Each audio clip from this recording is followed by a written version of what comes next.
কোরিয়ার মিসাইল নিয়ে ভয়েই থাকে তার শত্রুরা। দেশটিকে ঠেকাতে দক্ষিণ কোরিয়া, জাপান, গুয়াম দ্বীপ সহ সংলগ্ন নানা জায়গায় সেনা ঘাঁটি বসিয়ে রেখেছে দেশটির শত্রু যুক্তরাষ্ট্র। তবে এসব করে দেশটির দীর্ঘ পাল্লার মিসাইলগুলোর বিরুদ্ধে বেশি কিছু কি করা যাবে? যদিও কিছু হিসেব আগে থেকেই করা থাকে। ধরুন, যুক্তরাষ্ট্রের দিকে একটি হোয়াসং 15 আন্তঃমহাদেশীয় ব্যালিস্টিক মিসাইল ছুড়েই দিল। 40 ফুট উঁচু এই ক্ষেপণাস্ত্র ধেয়ে যাচ্ছে মার্কিন ভূখণ্ডের দিকে। এখন কি হবে? মিসাইলটি রওনা দেওয়ার সাথে সাথেই মহাকাশে থাকা মার্কিন ইনফ্রারেড সিস্টেম ভূপৃষ্ঠে হঠাৎ তাপমাত্রা বেড়ে যাওয়া থেকে যা বোঝার বুঝে ফেলবে। মুহূর্তে খবর চলে যাবে যুক্তরাষ্ট্রের কলোরাডো বাকলি এয়ারফোর্স বেজের সেকেন্ড স্পেস ওয়ার্নিং সেন্টারে।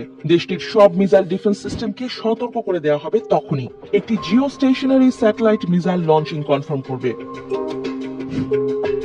কনফার্ম হতে হতে মিসাইলটি কমার্শিয়াল এরোপ্লেনের ওড়ার দ্বিগুণ উচ্চতায় উঠে যাবে। ততক্ষণে মিসাইলটির ফার্স্ট স্টেজ রকেটের জ্বালানি শেষ। সেটা খসে গিয়ে মিসাইলটির সেকেন্ড স্টেজ শুরু হবে। মার্কিন প্রেসিডেন্টকে পরিস্থিতি জানানো হবে। মিসাইলটি ট্র্যাক করতে দক্ষিণ কোরিয়া ও জাপানের রাডার ইনস্টলেশন অর্ডার পাঠানো হবে। আকাশে এত উঁচুতে থাকা অবস্থায় মিসাইলটি ধ্বংস করার ক্ষমতা যুক্তরাষ্ট্রের নেই। দক্ষিণ কোরিয়া গুয়াম আর হাওয়াইয়ে high altitude defence battery activate করা হবে। Short range missile defence system চালু করবে যুক্তরাষ্ট্র।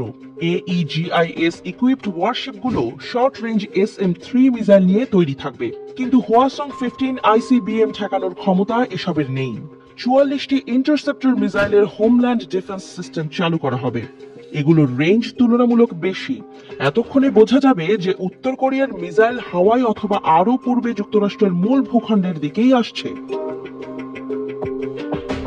ডুমসডে এয়ারপ্লেন দিয়ে পুরো যুক্তরাষ্ট্রের সব সামরিক ঘাঁটির সঙ্গে মার্কিন প্রেসিডেন্টের সার্বক্ষণিক যোগাযোগ নিশ্চিত করা হবে।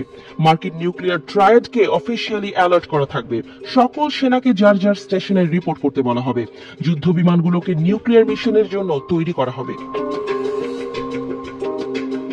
এর মাঝে হোয়াসং 15 মিসাইলটির সেকেন্ড স্টেজের রকেটের ফুয়েলও ফুরিয়ে যাবে। শুধু পেলোডটি তখন কেমিক্যাল পাওয়ার্ড থ্রাস্টার ব্যবহার করে সেকেন্ডে 4.2 মাইল গতিতে ছুটবে। এর মধ্যে নিশ্চিত হওয়া যাবে যে মিসাইলটি যুক্তরাষ্ট্রের ওয়েস্ট কোস্টে আঘাত করতে চলেছে। Ground based interceptor missile launch করবে যুক্তরাষ্ট্র।